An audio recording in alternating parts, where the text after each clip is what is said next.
Hello and welcome back to my channel. On this video, I'm going to talk about all of the books that I was able to read in September 2025. And there are some really good ones on this list and some that I have been raving about to all kinds of people. So I'm excited to share these with you. And let's go ahead and dive in. So the first book that I picked up in the month of September was called Perfect Match by Jodi Picoult. This is a book that I had read years and years and years ago. It was a reread for me. And I remembered like nothing about it. And basically this is the story of a set of parents to a young boy who find out that the young boy has been abused. And there is all kinds of like twists and turns as to like who this person is who has abused this young boy. And at one point the mother takes an action against this person. I won't go into all the details because I think it's actually really fun to see this unfold. But it causes a bunch of kind of like legal drama because she's a prosecutor. And so I loved being re-immersed back in like one of these like Jodi Picoult family thriller, like drama, legal drama kind of books. It's been a while since I've read one of her books and I've gone through a lot of her backlist. So it just reminded me of like wanting to go back and reread some of these things that I read, I don't know, 10, 15 years ago and just revisit them. Next, I picked up a book called The Stranger Diaries by Ellie Griffiths, and this is the first book in her, let me get the right series here, Harbinger Cower series, and it's a book about a detective. And in this particular book, there's a main character who's a high school English teacher, and there's a murder that happens, and it kind of like harkens back to this like famous story by this author. And it has this kind of like literary mystery kind of feel to it, which was really, really fun. The main character, who is the series character, is a detective. And I would definitely pick this book, like the next book up in this series, to see what I think. There's a series by Ellie Griffiths that I have loved for years and years and years. It's a long running series, her Ruth Galloway books. And so I've started to kind of look at some of her other series as well, because I just really enjoy the original series that I read by her. All right, then I next picked up a book called Alone on the Wall by Alex Honnold. Alex Honnold is a very famous climber who is well known for many things, including free soloing a very large mountain, which is basically climbing without ropes or any kind of support. And I came across a bunch of documentaries about this climber in the last like month or so, watched all of them, got completely interested in kind of his background and decided to pick up his book.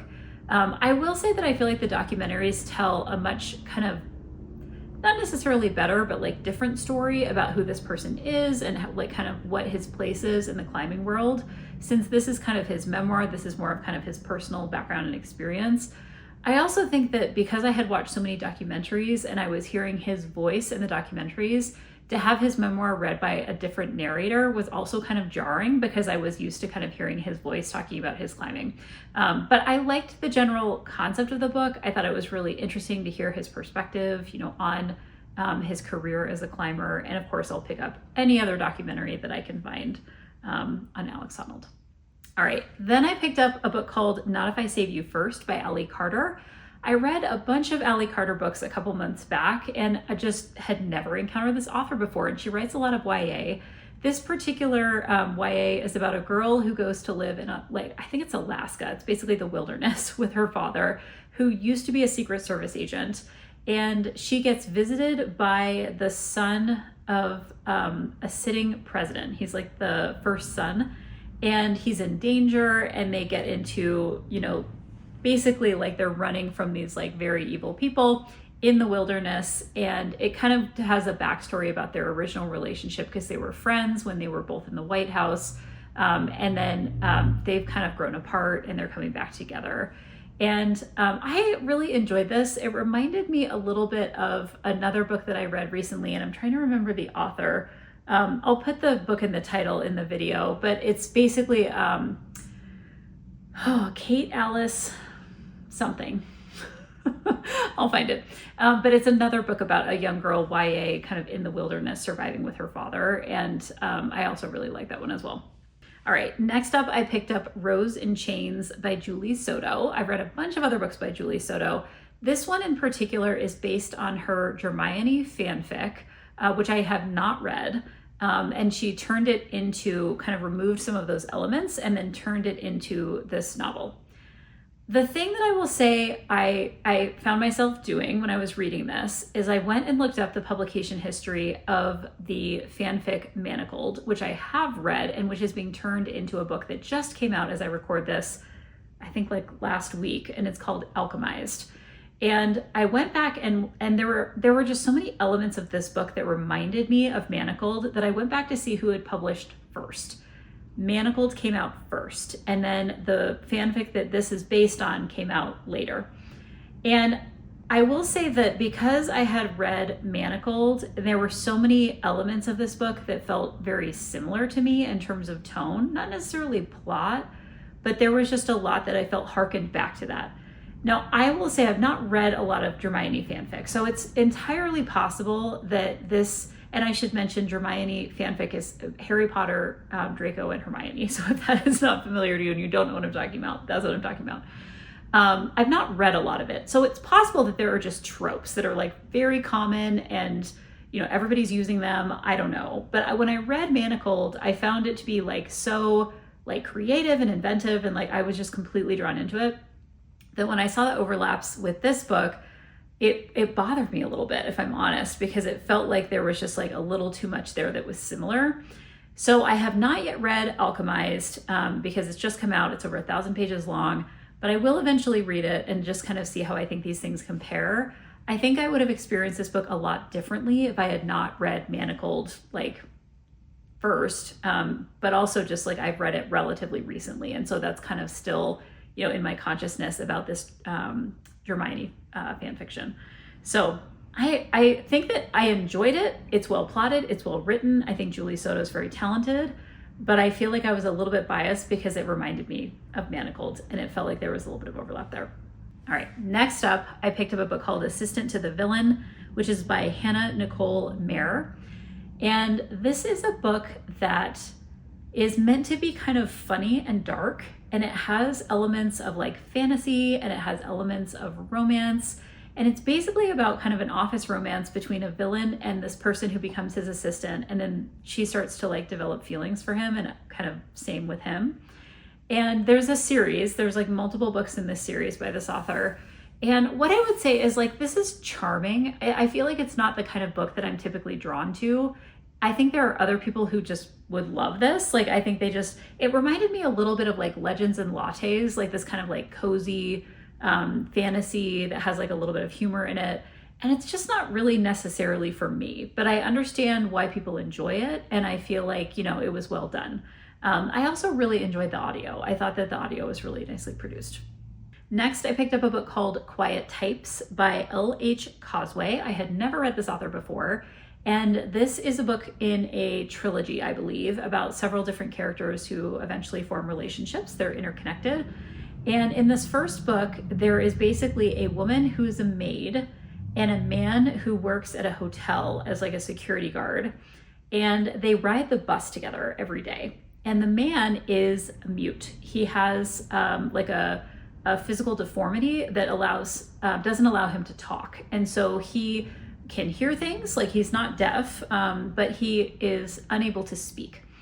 And so this causes them, you know, they've kind of like noticed each other and they're like picking up on each other's kind of signals on this bus ride they have every day.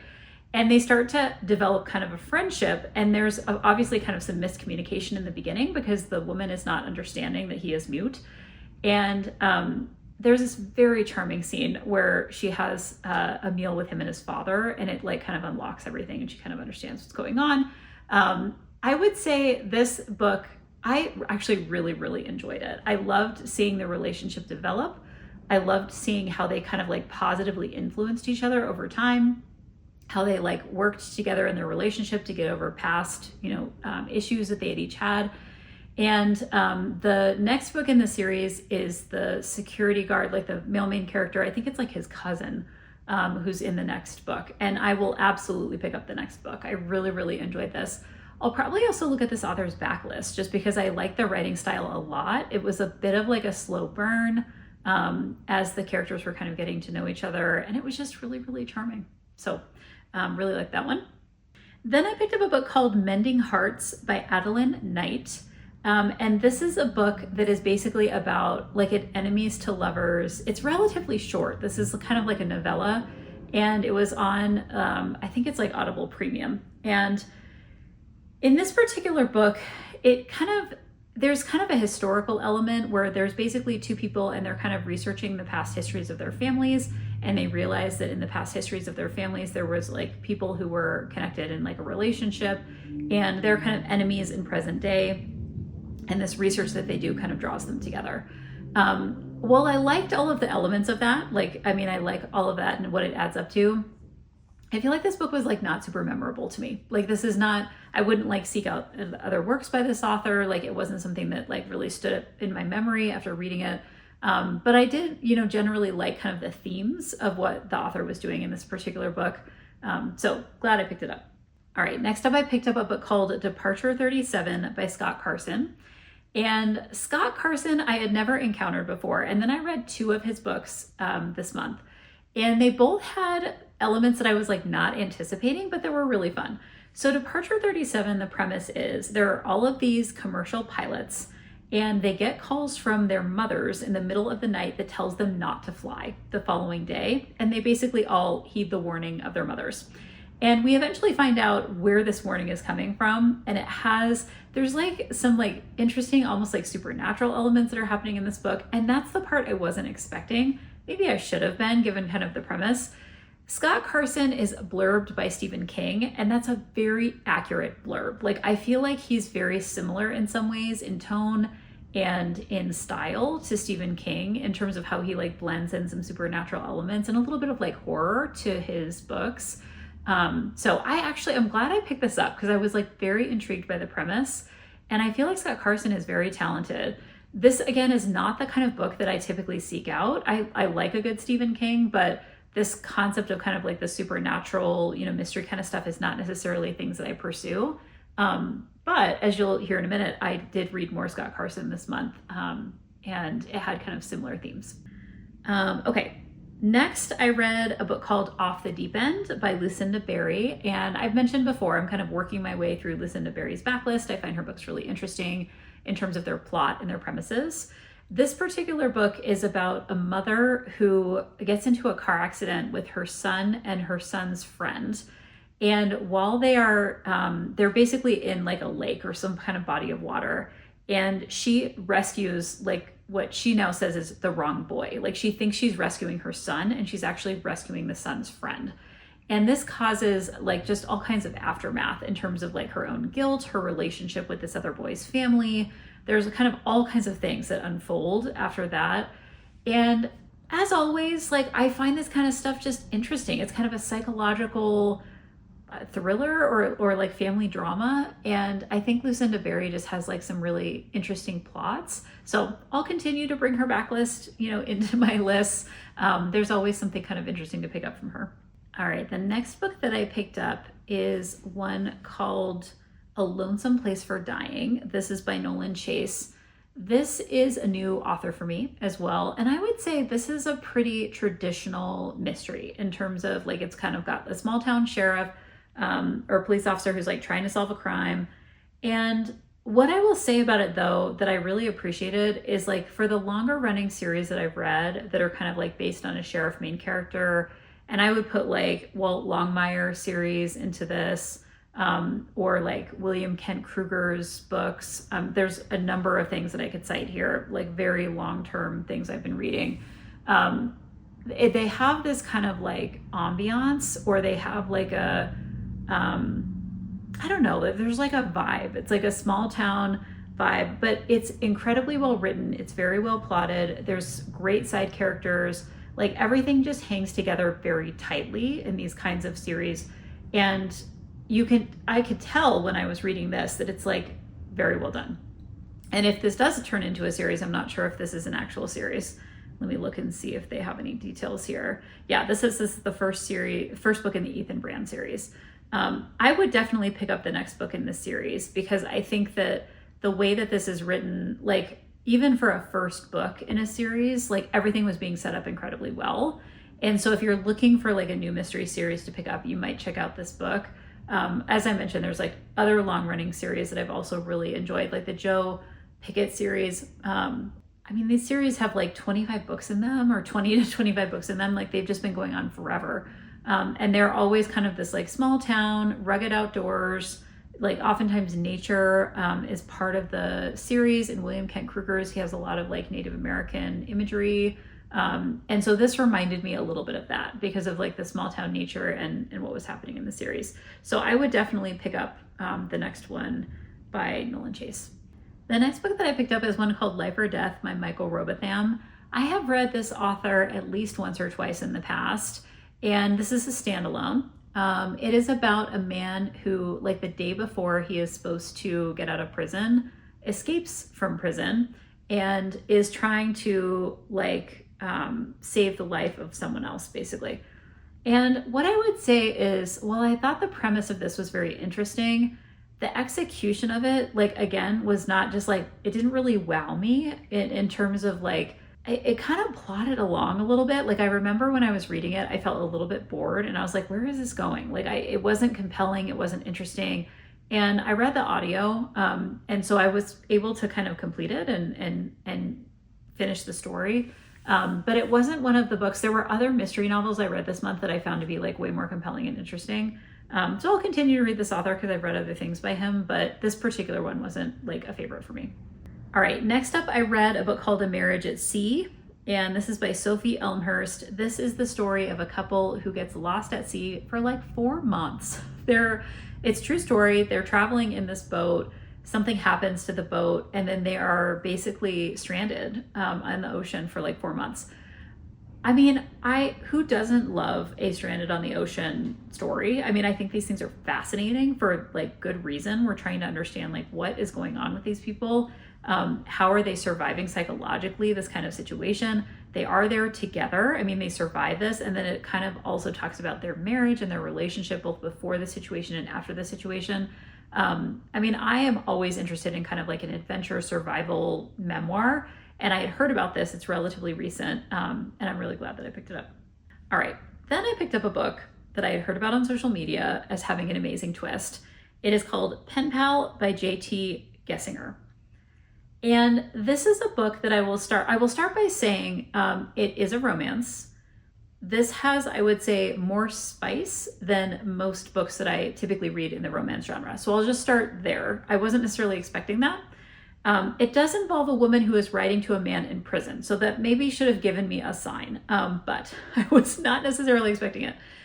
And basically, there's all these elements to this book where you have like 3 different plot narratives that are kind of happening throughout this book, and they all eventually converge, and they converge with this like twist that I heard about on social media.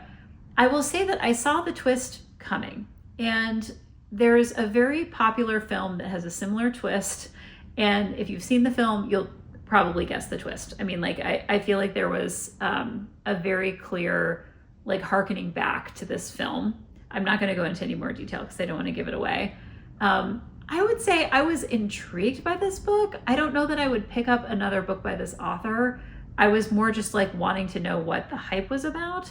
And it was well done. I mean, it was compelling and interesting, but it was also like, I feel like just a little bit thin. Like it relied heavily on like the romance and the spice component of this book to kind of keep you moving.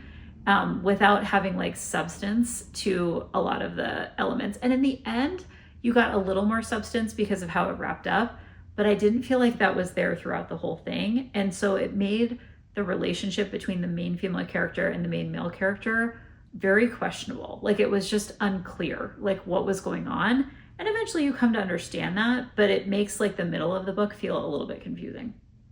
For what it's worth, you can decide if you want to pick that up. All right, then I picked up a book called The Good Detective. This is by John McMahon. This is one of the good detective novels that I read in this month. It's gritty. It has like a little bit of like noir to it, like a feel to it. It's got like an urban setting. And this is the first book in a series by an author that I had read another first book in his series, a book called Head Cases about an FBI agent. And after I read that, I was like, what else has this guy done? Like it didn't feel like a first book to me. And indeed, it was not a first book. And this particular book, The Good Detective, has gotten like a lot of really good press. Basically, it is the story of a man who is a police officer, and he ends up getting in an altercation with another man who ends up dead. And it's possible that the man who ended up dead is actually the perpetrator of another crime that the police officer is investigating. And it just gets like very twisty and very complicated very quickly. This reminded me a little bit of like a Dennis Lehane. And I will read pretty much anything that Dennis Lehane writes. I think he's incredibly good at like writing urban city noir. And often he writes books that are set in Boston.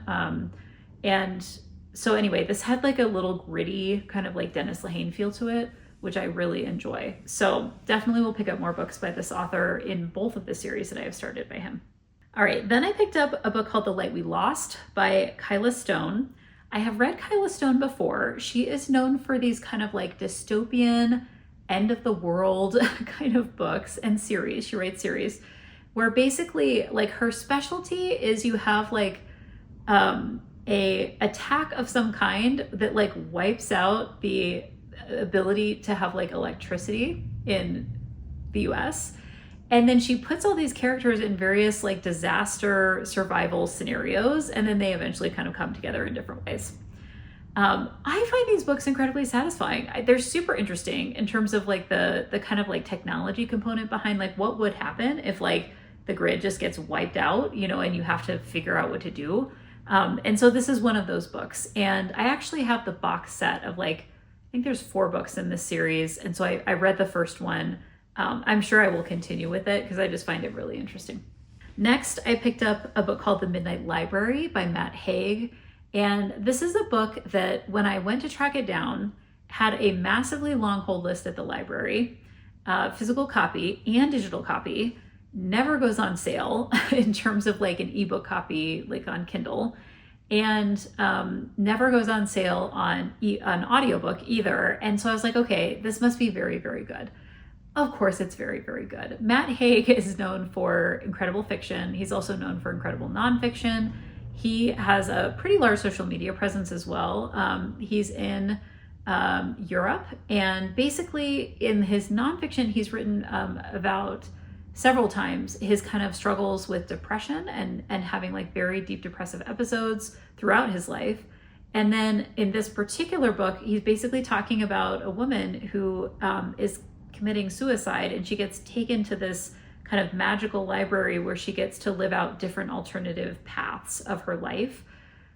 Just beautifully written. I mean, a really interesting premise, a really interesting way of exploring all of these different elements of like regret and choice. And I think Matt Haig, this might be my first fiction by him that I've read. I've read a lot of his nonfiction, and I would definitely pick up his other novels. He's also actively writing. He's had several other books. One recently came out, another one he just finished writing and will be coming out soon. So plenty to enjoy from Matt Haig, and I would highly recommend this one. All right, then I picked up a book called Angie Kills a King by Evan Latham. And I've been following this author since before he was an author. He is on Bookstagram. He's on Instagram. He talks about books a lot. And he was kind of like cataloging his writing journey, and he eventually got an agent and got picked up by Tor, which is a very well-known kind of like fantasy publisher. And then he published his first book. First of all, I just want to root him on because like, good for you. You've written this book, you've gotten picked up by Tor. Like, I think it's great. And I'm like super excited for him. Don't know this person, but just, good vibes for him. And so I read the book, and one of the things I really enjoy about it is you can tell that the author is like steeped in very traditional fantasy tropes. And so basically this is the story about like this woman who works in a castle, and for various reasons she kills the king and then she runs away. And then everybody's hunting for her. And somebody finds her, and there's kind of this like kind of travel quest narrative. And there are elements of this that are very traditional. And I would also say there are elements of this that are just very creative. And I would totally pick up the next book in the series. Like, it was a very like I don't know, kind of like comforting read because it had those traditional fantasy elements to it that I just enjoyed. Not hard to follow. I mean, there's not like a magical system, that's like complicated or really difficult to pick up. So even if you're like not a super kind of deep fantasy reader, like I think you might enjoy this as well. I already recommended it to a couple people in my circles. So this one was fun. And I'm just excited to celebrate new authors, and especially like people that you can tell like care about the genre.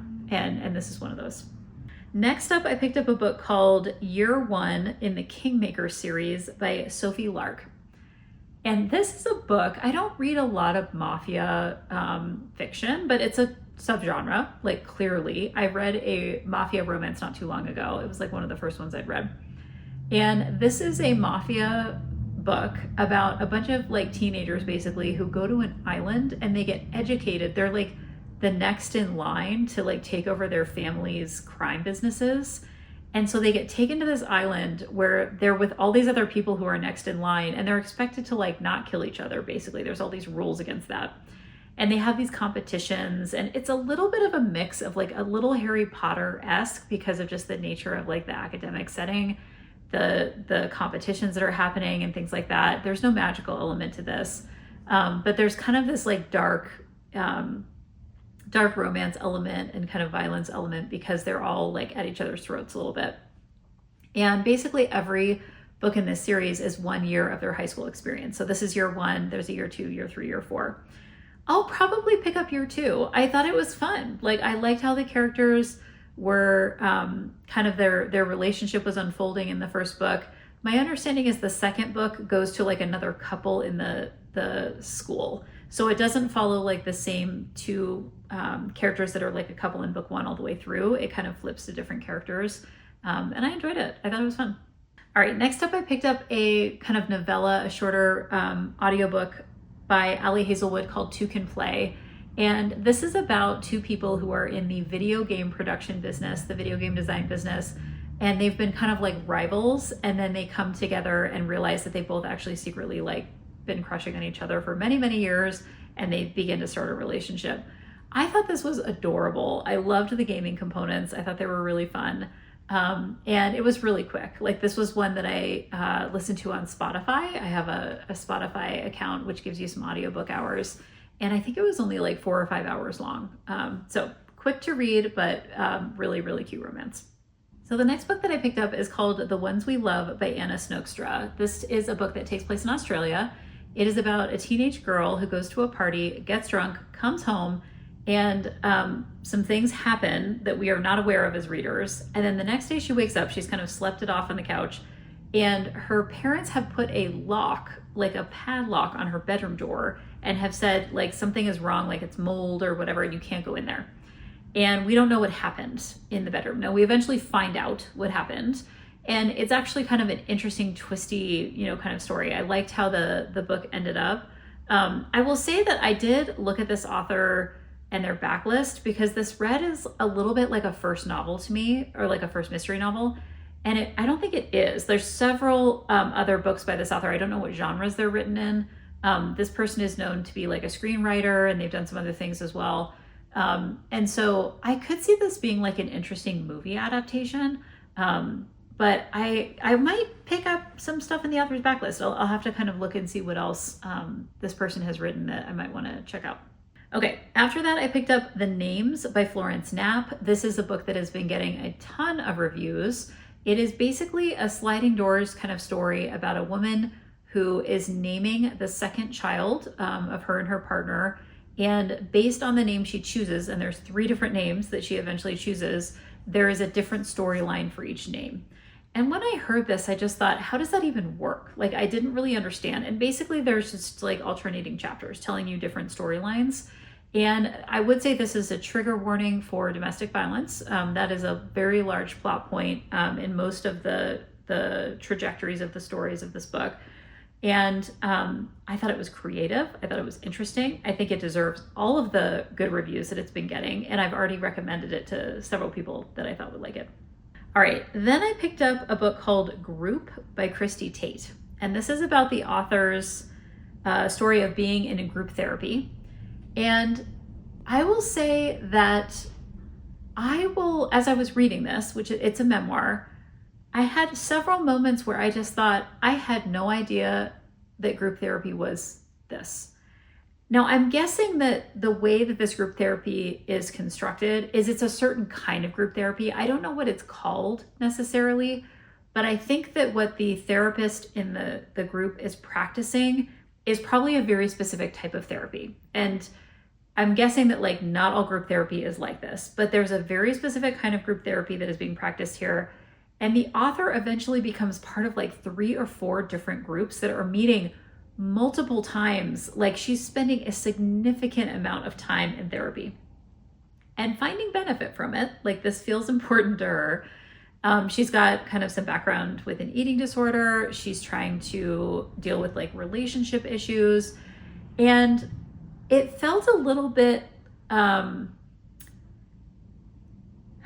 like you were just a spectator on this person's life, and they're making just some interesting decisions along the way, and they're meeting all kinds of interesting people in this group therapy. I will admit I had a hard time throughout this book not being a little bit judgmental of like, what are you doing? And this person who's writing this memoir is incredibly vulnerable, kind of opening up all of this stuff, some really challenging things that she's sharing in group therapy. And clearly this was a powerful experience for her. I can see why this was a very popular book when it first came out, because I think there's a lot of themes that are of interest to people, and just it's kind of fascinating to see her journey. I appreciate her transparency and her kind of openness and ability to just be truthful about what her experience is. I cannot imagine being in the kind of group therapy experience that she was going through. And so it is like the only way that I would learn about it is through reading a book like this. So it's an interesting one. If that at all sounds intriguing to you, I would recommend picking it up. Next, I read a book called Values First Teams by Laura Eagle. This is a obviously nonfiction book that is about how you can engage team development around values. I think we don't talk enough about values in the workplace. This is something that I focus on a lot in my individual coaching practice. And I don't coach teams, I mostly coach individuals, but I engage my teams at work in conversations about values and institutional values, our unit values, and find this to be really interesting. This book had a lot of very practical exercises that you could use with teams, and I appreciated that about it as well. Next, I read Like Mother by Susan Rieger, and this is a book that is about kind of multiple generations of women, motherhood, like the theme of motherhood and how it was different for several different characters throughout this book. And eventually it is the story of a daughter who is trying to understand what happened to her grandmother, who we believe at the beginning of this book was committed by her husband. And then we find out maybe there's more complexity there. This book was really well done. Like it has kind of some structural elements to it in terms of like how the plot has come together and like the perspectives. There's like a multiple POV throughout the book that I found to be like, it kind of switched at just the right times in terms of like who was telling the story and what was going on. I like this book more than I thought I would based on kind of the content and the description of it. All right, next I read a book called Treacherous by Chloe Walsh. This is the first book in the Carter Kids series.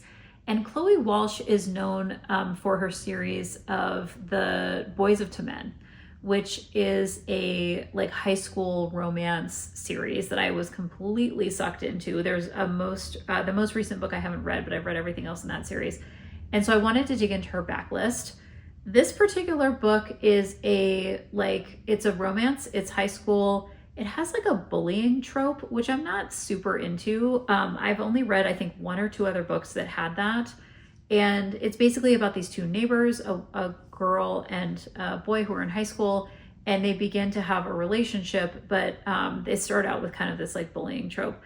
And I would say like the turn in their relationship and like how deeply they begin to care for each other just didn't feel believable to me. I do think that Chloe Walsh's Boys of Men series is very strong and incredibly compelling, and it completely sucked me in.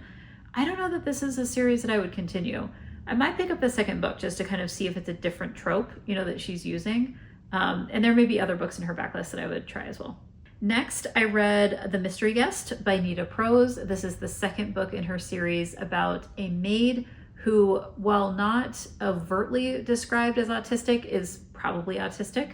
And there's basically like mysteries that she becomes engaged in, and she doesn't fully understand what's going on, and she can't like read the situation as well as her non-autistic peers or her non-neurodivergent peers, neurotypical peers.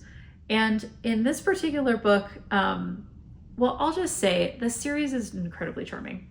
I loved the first book. I read the novella that the author had written. It's like a Christmas theme. I read the second book. I will absolutely read the third book in this series. There's this like found family element. The main character is just, she's incredibly charming. And I just really, really like this series. So I think that this is a great book to read. If you're looking for like a little bit of a cozy mystery, this would fall into that category. All right, next up, I read a book called Elsewhere by Gabrielle Zevin. And Gabrielle Zevin is known for a couple other books that are in like different genres. She's known for Tomorrow and Tomorrow and Tomorrow, which is kind of this story of like college students coming up with this video game. She's also known for The Storied Life of A.J. Fikry, which is kind of this like cozy romance that's set in a bookstore. And then this is one of her older books, and I didn't realize it was one of her older books. I thought it was newer, and then it had been like re-released in like a special issue or something. So I tracked down the audiobook, and this is basically about a girl who dies, and she goes to this kind of like purgatory where you age backwards and then you get reborn into another body. And I mean, it's interesting. I actually want to revisit Gabrielle Zevin's work, you know, that I've read before, because I really, really liked Tomorrow and Tomorrow and Tomorrow. I really liked the A.J. Fikry story. And this was one that was a little bit YA, I think. And it was just because it was part of her earlier backlist. It was, I think, in a time where she was still kind of playing around with what she was trying to do. And over time, she's gotten more and more advanced in terms of her storytelling. So it was interesting. It reminded me a little bit of Cecilia Ahern's books. If you're familiar with Cecilia Ahern, she writes a little bit of like romance and magical realism. So this particular book reminded me of Cecilia Ahern's work. Okay, next up I picked up another Ally Carter called All Fall Down. This is a separate series from the other two series I've read by Ally Carter. Actually, now I think this is the fourth series that I've read, or the fourth kind of different the last book I read that I talked about earlier this month is a standalone, I think. And so I've read two series, a standalone, and this is the next series. And this is about a girl that her mother has been killed, and it takes place in an embassy in a foreign country. And she ends up befriending all of these different people in this embassy. She's a teenager, and she's trying to unravel the mystery of her mother's death. I thought that this, like, it reminded me a lot of the Gallagher Girls series, which is the first series I read by Ally Carter. There's this element of just kind of like putting teenagers in these kind of like mystery series elements, but there's something about like they're either spies or they're in the White House or they're tied to the embassy. Like there are these different kind of like political components to the books. And so I like the Gallagher Girls feels like the strongest to me. It's probably because it's the most popular, and there may be a reason for that. But this one is a longer series that I would probably also read the second book just to kind of see where it goes. We do get some closure on the mother's death at the end of book one, but it made me wonder where book two was going to go. So I may pick that one up. All right, then I read The Book of Alchemy. This is it's edited by Suleika Jawad. And Suleika Jawad is known for a couple different things. One is she did a very popular journaling exercise during the pandemic, which she talks about in this particular book. And this is a book about creative essays, basically. And she's compiled all of these different people's creative essays. She's themed them. She's written kind of introductory things to them. But Suleika Jawad is also known for a memoir called Between Two Kingdoms. And this is about her diagnosis and her treatment for having cancer when she has leukemia when she's younger. She ended up writing this like medical column, I think, for the New York Times, and she was very well known for that. And she is also married to a very popular musician named John Batiste. And so they have this very like creative life, you know, from what I can tell. And she's building out this essay series with a bunch of like well-known people. There were a lot of names I recognized who had kind of contributed an essay to this book. This is one of those books that I would add to like my permanent collection. You know, I think that it's very inspirational. I think she has a lot of really interesting things to say. I think she's gone through an incredible amount of life experience to come out on the other side and really be thinking about creativity in the way that she does. So I'm really glad that I picked that one up. Next, I read a book called The Legacy of Ophelia by Nicole Platania. And last month I got through the first 4 books in this series. And then this month I finished the last book in this series. And this is a fantasy book series that is based off of like some Greek mythology. It's kind of built into the narrative. And what I would say about this, because giving away any of the plot of the 5th book, you know, there's a lot from the first 4, so I don't really want to get into detail. But what I would say is there are some people who like this whole series is like their personality. Like they love it. They are just feral for it. They find it incredible. And it is very well done. It wraps up really well. There's all of this like found family. There's this side character plot line set that I think people, you know, seem to really enjoy. I liked the series. I was not like overcome by the series. Like this was not something I would reread necessarily. Glad I read it. Totally get why people love it, but not necessarily something that was just like something that really bowled me over. Okay, next up I read a book called Hands Down by Mariana Zapata. Mariana Zapata is very up and down for me. Her sports romances, this is one of them, I find to be much stronger than some of the other stuff that she has played around with, including some like fantasy attempts that I've read more recently. So I like this one. I feel like of her sports romances, it's one of her earlier sports romances. Her more recent sports romances, including Culty, which is probably my favorite, I would say is kind of like really, really well done. But this particular one is basically about a woman and a man. The man is a football player. The woman knew him when they were children, and then they reunite as adults and they begin to have a relationship. And she's kind of like a YouTuber. She makes YouTube videos. And then they end up kind of like forming a relationship together. So I enjoyed it. I feel like some of her other stuff, Culty is a good example of this, very deep, very nuanced, very interesting. I feel like this is an author that as she's gone along, she's gotten stronger and stronger over time, with the exception of kind of the recent fantasy book that I was not a fan of. The sports romances are definitely her strength. All right, then I read my second Scott Carson of the month. This is called Lost Man's Lane.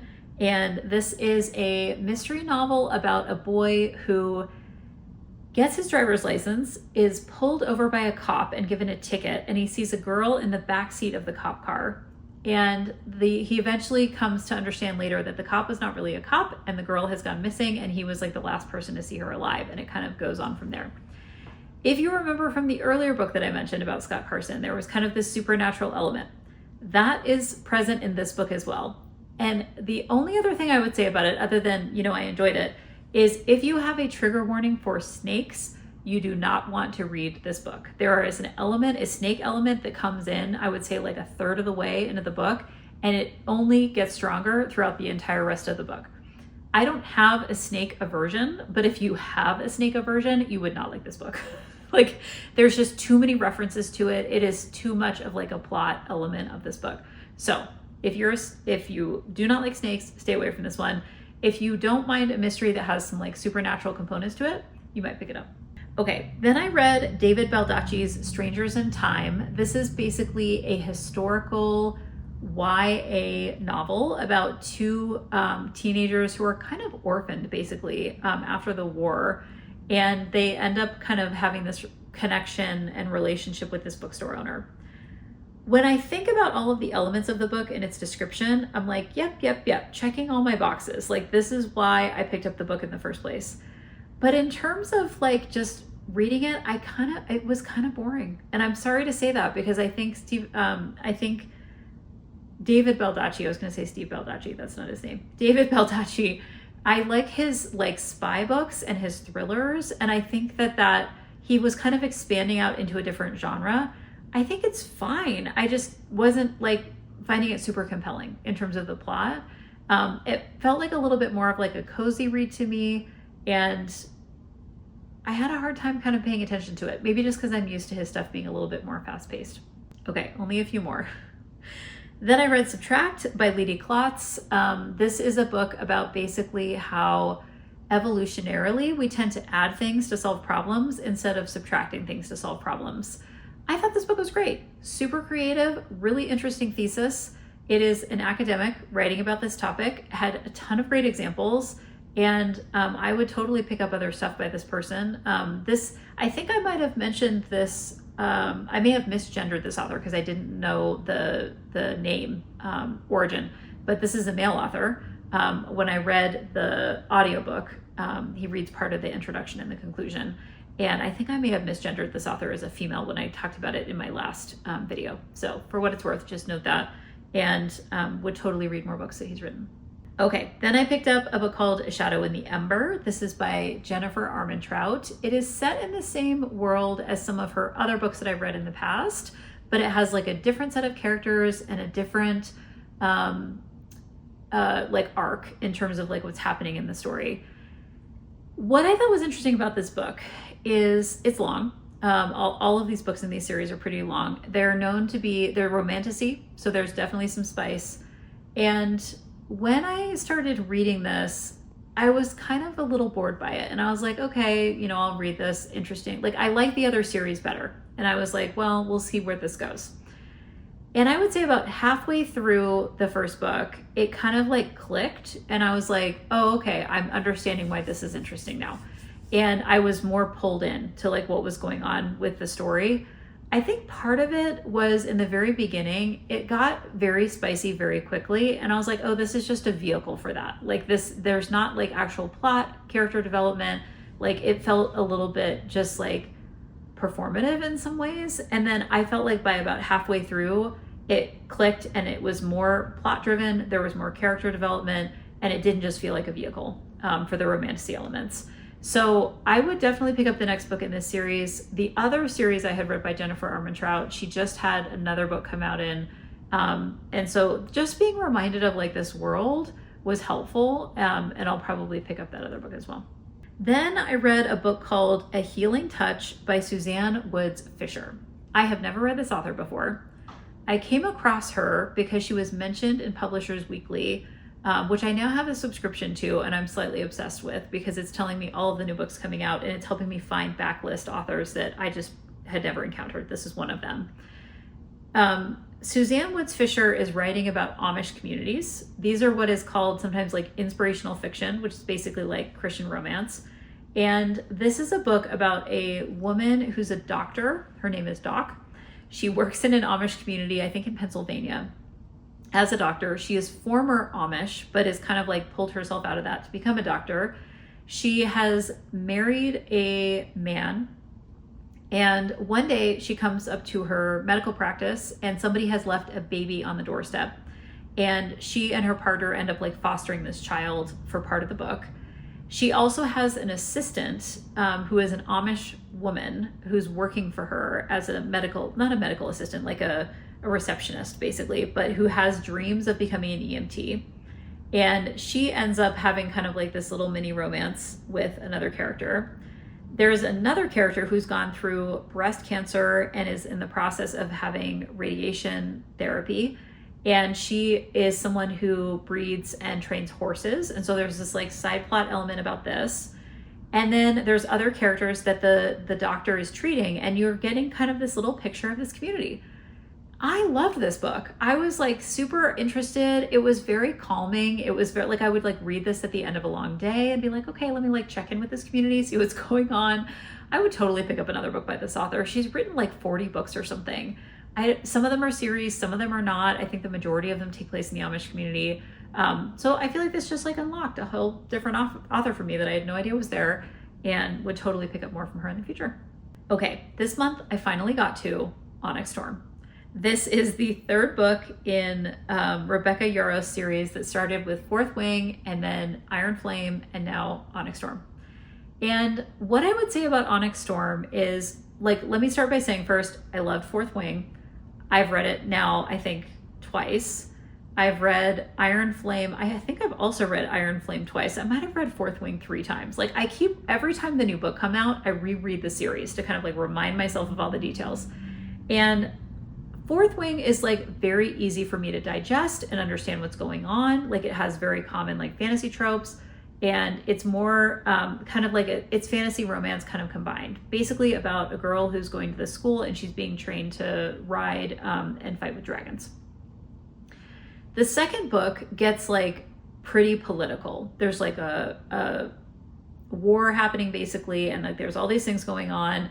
And I struggled in the second book, I think, to kind of like understand all the different elements, because Rebecca Yarros is like world building more in the second book than what happens in the first book. Lots of world building in the first book, but she's kind of like trying to expand it in the second book.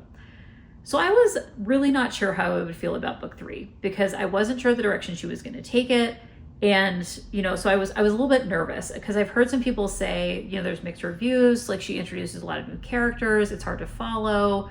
So it took me a while to pick it up, because I just wanted to make sure I could really pay attention to what was going on. What I would say is, if I were to rank these books, Fourth Wing, I would rank first. Onyx Storm, I would rank second. And then I would put Iron Flame third in terms of like what I enjoyed. I actually felt like Onyx Storm was much easier for me to follow in terms of like what was happening with the plot, what was happening with the characters. Like, I'm sure there was some nuance that I missed, just because I feel like these books are packed with a lot of, there's probably like Easter eggs and stuff in there that I'm not like picking up on, that if I read, you know, the series before the next book came out, like I might pick up on some stuff. But I really, really, really liked it. And I didn't find it as difficult to follow as I thought it might be, given what I experienced with book 2. So if you are in the same boat that I was in, you're kind of hesitating, you know, to read the third book, there's a lot there that I really liked. And I really like the ending and where it's headed. I'm sure we will not get another book from this series for at least a couple years.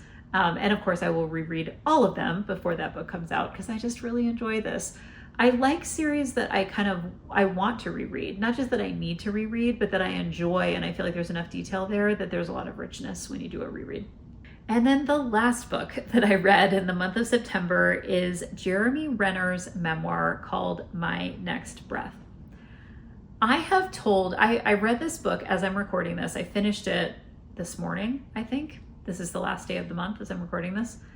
And I read it over 2 days. I read it yesterday morning and this morning. Relatively short memoir, so easy to read it in like one sitting. I listened to it on audio. It's read by Jeremy Renner. I have talked about this book with like anyone who's willing to listen. I think it's fantastic. Like, I was so compelled, you know, by how he was telling the story. So if you are unfamiliar with Jeremy Renner is an actor. He is pretty well known for playing Hawkeye in like the Marvel universe. And roughly 2 years ago, in January of 2023, almost 3 years ago now, he was in an accident where he was basically crushed by a snow removal machine that's like 14,000 pounds. He was run over by this and literally crushed, and it broke like 38 bones in his body. This is the memoir where he's telling the story of what happened, his experience of like going through this, and then his experience of recovery from this. It is a miracle that this person survived this situation. And the audio, in the first like half, he kind of spends, I would say, like a third to a half of the book talking about like this situation and like how it happened, and like his literal experience of being crushed by this thing. And like, I don't want to get into all the details because it's so interesting to hear it live, but I will just say in the audiobook, they include the 911 call of a neighbor who is trying to get him help. And it is just like riveting to listen to his account of this, to hear the 911 call, to understand kind of like how he was coming out of this and how he was recovering from the situation. He weaves in like components from his childhood. He talks about his family. Like, this is a book that I would absolutely read again. Like, I was just so drawn into his resiliency, his ability to kind of like the strength that he kind of brings to this situation. And you can also tell very clearly through the way he tells his story about how much clarity he has received in his life from having this basically like near-death experience, and how it's changed like his decisioning and like the things that he cares about. Amazing. Like, could not recommend this more. And this is definitely one that if you're kind of like looking for something, like I don't read a lot of like celebrity memoirs, I can just recommend this one like with absolutely no reservations. I think it is just so, so good. So these are all the books that I read in the month of September. Some really, really good ones in there. I would love to hear if you pick up any of these books. You can also check out soon my October TBR video that is coming up. And until then, happy reading.